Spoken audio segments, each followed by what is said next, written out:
Where does the responsibility for learning lie? Students are not empty vessels waiting to be filled up with facts. Learning is a shared responsibility. Welcome to the Campus Weekly podcast by SCO Campus. And this week we are trying to find the answer to the question learning, whose job is it anyway? I'm Mehek and I'm co hosting with Dave. Dave, say hi.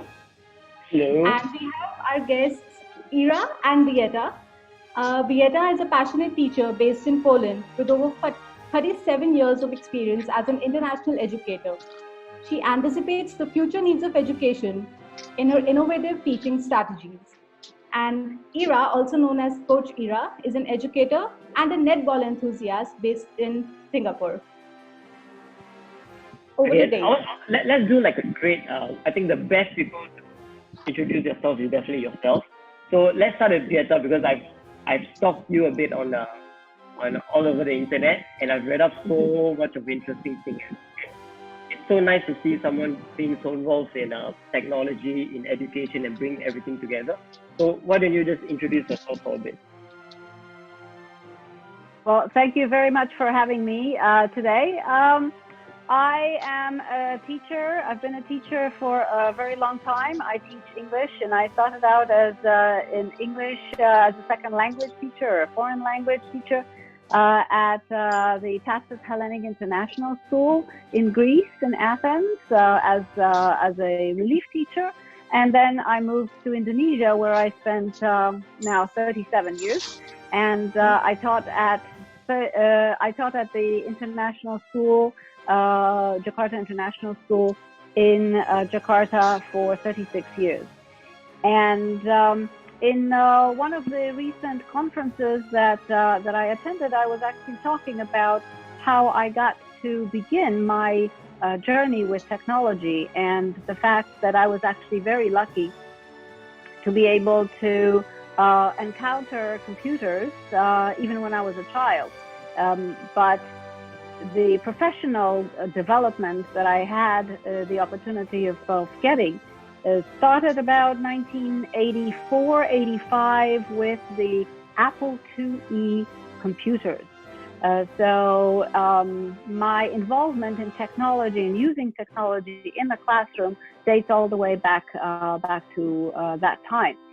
As technology developed, I also developed, and I relearned all kinds of platforms and programs, the different tech gadgets. I don't know all of them, of course, but it kept me on my toes. And I always thought, well, if it's keeping me on my toes, it should keep the kids on their toes as well. Mm-hmm. And so that's how I always thought about putting two and two together, putting my language learning or the language teaching into, together with technology and blending it in some way. So that's where I come from. That's why you've been reading a lot about what I've been doing on blogs and on posts on LinkedIn. I have an educational blog in Polish. I am Polish, so I started that about 3 years ago. And then also about 3 years ago, I also started a platform that's called connecttolearn.education. Yeah. And that platform, I started that platform for to connect IB English B students for the purpose of intercultural exchange. And it has been moderately successful, let's put it this way. I always try to innovate all the time and do more. And I still have hope for that. Yeah, the learning never stops. The learning definitely never stops. Yeah. Not enough hours in a day. Okay, on the other side, we have Ira, all the way from Singapore. Been in the education scene for the past 1 year plus? 2 years? Yeah, a year and a half. Okay, let's go. Introduce yourself. Okay, hi guys. Hi Beata. I'm Ira. We've met in campus before. Very nice to meet you here. I'm really excited about this weekly podcast because of the fact that breaking down barriers, breaking down borders. You know, we're actually meeting more people, and that's something that I'm totally excited about, because now it kind of feels like we are meeting and connecting with more people, despite being home. So I think from now on, all I want to do is just keep connecting with people. Even more so, I want to connect educators to students as well.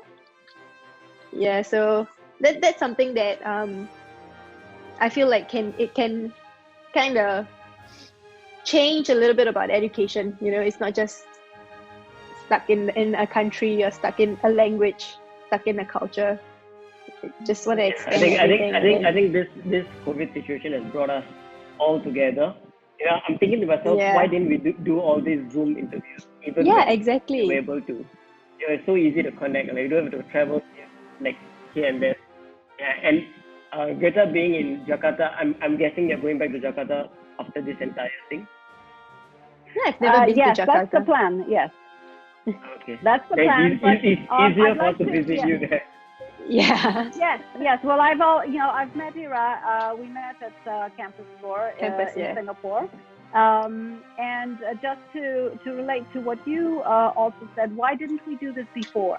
I think it's a question of what do we prefer. We usually prefer to meet in person, have a cup of coffee, sit and chat, and that's the reason that we did not do enough of this communication and connection across borders, across countries and continents. But I think that once we realize that it is possible and that it is beneficial, we will do a bit of both. And hopefully that's what's going to happen when we can have a cup of coffee together. Communication are shrinking, you know, we're just able to talk more, do more, so much more just by simply being home. So let's take on our Okay, so today's topic is the responsibility of learning. I think it's something that, as an educator myself, it's a common topic that is always people always scared to talk about it. People want to take charge of each other's learning and all that. So we want to hear both Greta's and Ira's answer or opinion to what do you think about this responsibility of learning. So the first question is, there's always a difference between teaching and learning. So what we wanted to ask you guys is, are they both the same process, or is it two completely different process? So we can start with Greta. The difference between teaching and... Okay. Yes. The difference between teaching and learning. Okay. So I'm going to start with Phil Collins. And Phil Collins, you may know, is a musician. And one of the things that he said is, in learning we teach, and in teaching we learn. Yeah, that's beautiful. Yeah. And I believe that the learning and the teaching are in one way separate, but in the same way very connected process. One of the things that I've almost done this for maybe 30 years is try to set up the learning experiences for the students in such a way that there was a teaching opportunity for the students to teach each other. Because we always learn from somebody. We always learn something new. And the moment that we are aware of our own limitations, of what we know, then we are open to learning all the time. But then when we keep learning, we keep growing in our knowledge, and we can pass that knowledge to those who don't know what we know. And so it's a spinning circle, sort of like a spiral, because we keep getting new information, but then that information we process, we get more information, we create maybe new information, new skills, new ideas, and then pass them on, and it is just like a tornado of knowledge and learning and teaching. That's how I can explain that. That's really nice. Yeah. I definitely agree with that, because when it comes to learning and teaching, I think it's two different processes in a way, but it is very much connected. Yeah, so are they the same? No, I don't think they're the same. But you teach more when you learn more, and you learn more when you teach more. So it goes back and forth like that all the time. Yeah. If I could give you a very short example of what I mean by this. Some years ago, I began work on a novel with ninth graders, and I thought, what could we do differently this time, rather than just go chapter by chapter with worksheets and questions and answers and maybe writing something. And so I thought, why don't we give a try to making a video? And of course the kids said, we don't know how to make a video. And I said, well, give it a go. Let's see what happens. And so we got the IT person to come in and show us some programs, and try to integrate. Because I was teaching English as a second language anyway, I thought, okay, all of the vocabulary and all of the instructions that they are going to get from the IT person, that's language learning anyway, and it's going to be sticking with them because it's practical. That's something that they need. And as they worked on their little videos, and I was just walking around and asking them, okay, how can I help you here? How can I help you here? I noticed that some of the kids were going way out of the box. And I'm saying, okay, what's going on over here? How are you using this video? And so when the kids explained to me, bang, I was learning. I learned how to edit a video from one of my students. I learned how to put a video into a video, one of those little, boxes that you put in the corner of the screen. Yeah, okay. I learned like webinar stuff.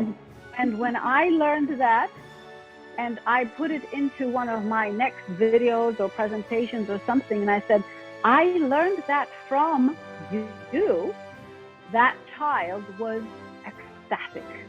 The teacher learned from me. It was marvelous.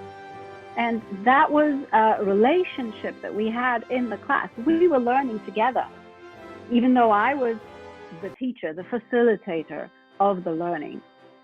But I said from the beginning, I don't know everything about video editing and making a video. I don't know. In fact, at that moment, I knew nothing. So just trying to learn together. Yeah, I think a lot of the kids are so knowledgeable when it comes to this kind of things. I think recently, like, all the kids started teaching me how to play the game, some games that I didn't even bother to learn. And then yesterday, one of my students was teaching me how to use Photoshop. And then, like, because of that, like, I created this amazing looking wallpaper just because he taught me how to do it. Wow. Yeah, so it's like, I was quite surprised. I was like, wow, okay. So there is always that barrier between because you must teach, because you're a teacher, you must teach, and because you're a student, you must learn.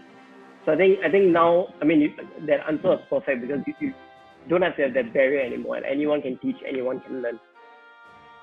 Yeah, so that's right. There are no lines. Like it's all. There are no lines that we need to blur, because we are learning off each other, teachers, students. There's always a constant exchange of new information, new knowledge that we sort of pick up, and we just add it to our knowledge base, like the spinning circle theater that you talked about. So this brings me to my next question.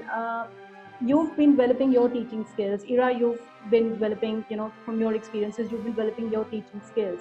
So can we say that students also develop learning skills? And is it like an exchange there right again? Yeah, I'll start with that. I think joining SCORE Campus, the very I think one of the most important lines that I've heard is, learning is a change in behavior as a result of an experience. Right. So when it comes to your question, are they learning this process, they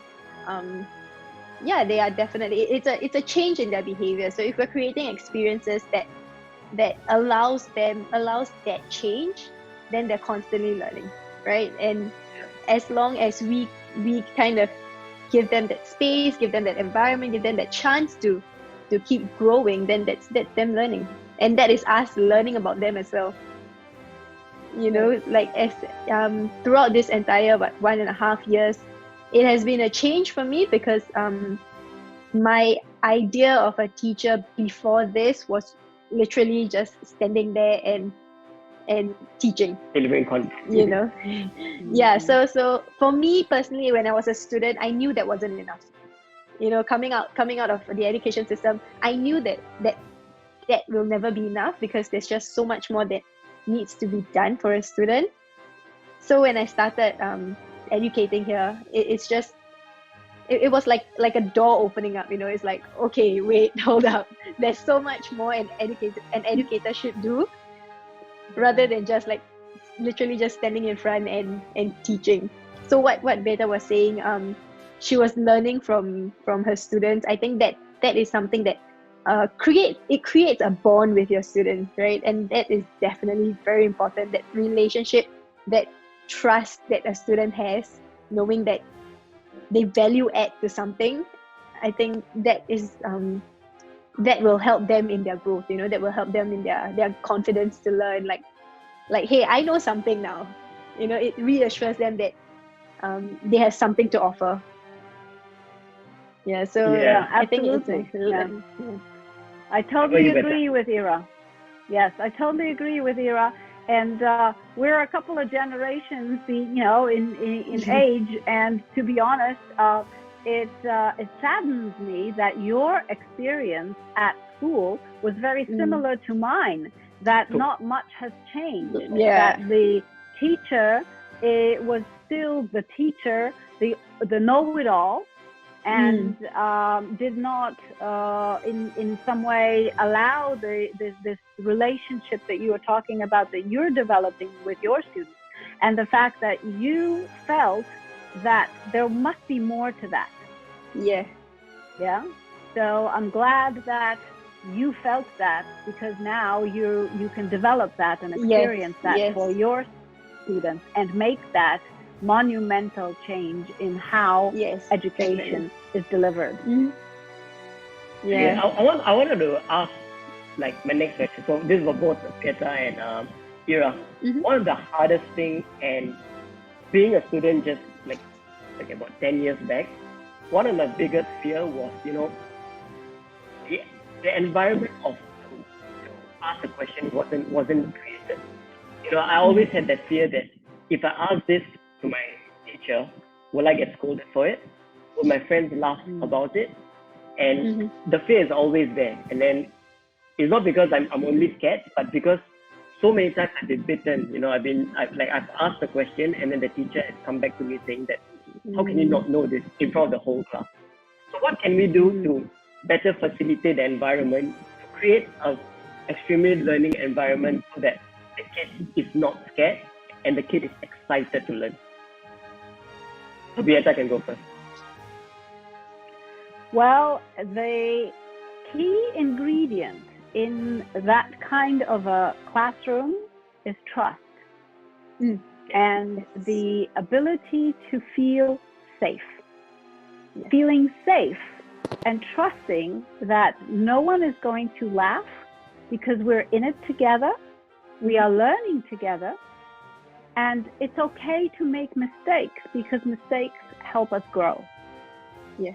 So with that kind of an environment, even students who come from different backgrounds, like in an international school and a multinational school, every year I had 15, 20 students coming from different nationalities, different countries, different school systems, and they brought in with them their own baggage of whatever the school system was. And in many cases, in the first few weeks of the school year, there were situations where somebody would, like you did, ask a question and the others would laugh. And right there, from the very beginning, I stopped the class. No. And I said, what are we doing over here? Why is this happening? And what is the purpose of the laughter or the ridicule? Mhm. How do we feel about people ridiculing us? Well, we don't feel well. Oh, do we? No. So all of the students said, of course not. Well, then why are we doing it to others? Right? And of course, it didn't happen overnight. It did not, the change took some time, but usually around a month, 2 months into the school year, the classroom was safe. Yeah. Maybe all the kids did not like each other because, liking each other and respecting each other, those are two different It's things. two different things. Yeah. Yeah? You don't have to love a person, you don't have to like them, but you have to respect them. Have to respect. Because Yeah. that's what you expect for yourself, for your work, for your ideas, and for your knowledge or lack of knowledge. So establishing that kind of an environment of safety and respect for others, that was the first month and a half of my class. And after that, smooth sailing. So that's like a foundation that you build to sort of Yes. facilitate, Yeah. further Yes. trust and Yes. more, I think, Yes. more open communication between the teacher and the students. What you just said, it reminded me of my grade 7 science teacher. And I think we were just doing question answers in class, and this happens, other kids laugh and then you get really awkward. I think every kid who's been to school has been through this. So one day my teacher said that, see, if you give me a wrong answer, either the sky will fall on you or the ground will swallow you. And then we were all like, okay, is this really happening? And she was like, none of this will happen. And that just instantly broke the ice. And after that, those science lessons became like the most fun classes we could ever attend in school. So there's definitely a foundation of respect and open communication that I think our classrooms need. Yeah. So this is, I think, a very good example of a teacher creating freedom in the classroom, right? Like to give opinions, take opinions, and like you said, I think very importantly, respecting knowledge or the lack of it. Not everybody is placed equally there. So have you, in your classes, Beata, and also Ira, in your experiences, have you seen this approach?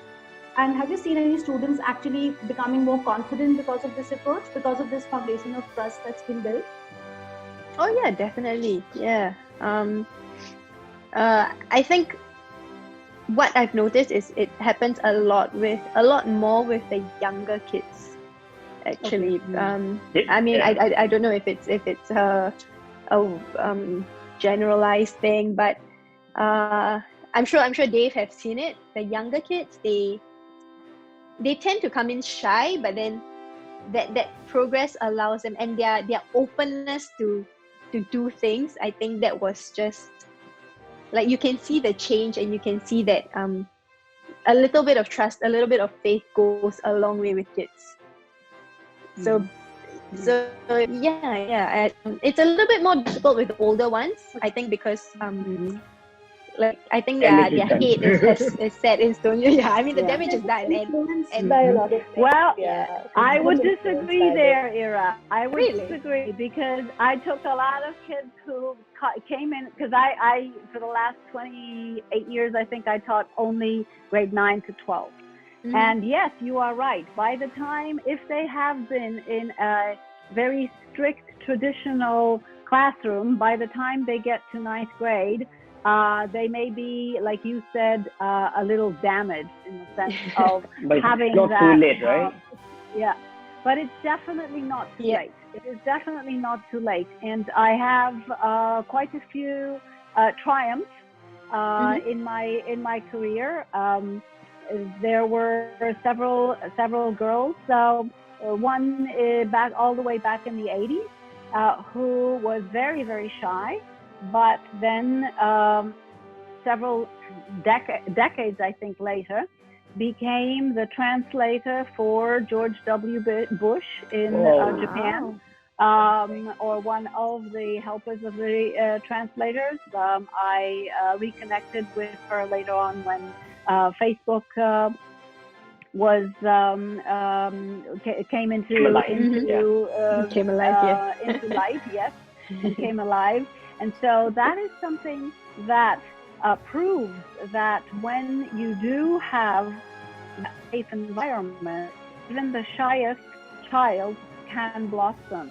Another example, that's a recent example, was a student who by 8th grade spoke very little. Her writing was really quite good, and therefore she was progressing quite well. But as far as speaking was concerned, that was something that she really did not want to do. And then she came to my class, and that was in 9th grade, and slowly, rebuilding that safety net around her and making her feel confident. By 12th grade, she participated in a TEDx Gist talk. Nice. She did a TEDx Gist talk. And when she went to university, she joined the debate club or speech club. She, I think, won some prizes. I was amazed. Wow. But that was only because she felt safe in the class where people did not ridicule her, and she had the support of the students and her teacher in that growth. So let's not give up on anybody. No. Yeah, definitely. We're not giving up on anyone. I think the hardest thing... It is harder, that is true. It is harder. It is harder, but it's not impossible when we put our minds to it, and when the children also feel, and the heart.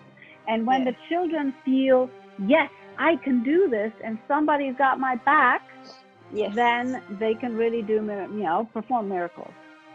Yeah, I think the hardest thing that they always face is they don't want to make mistakes.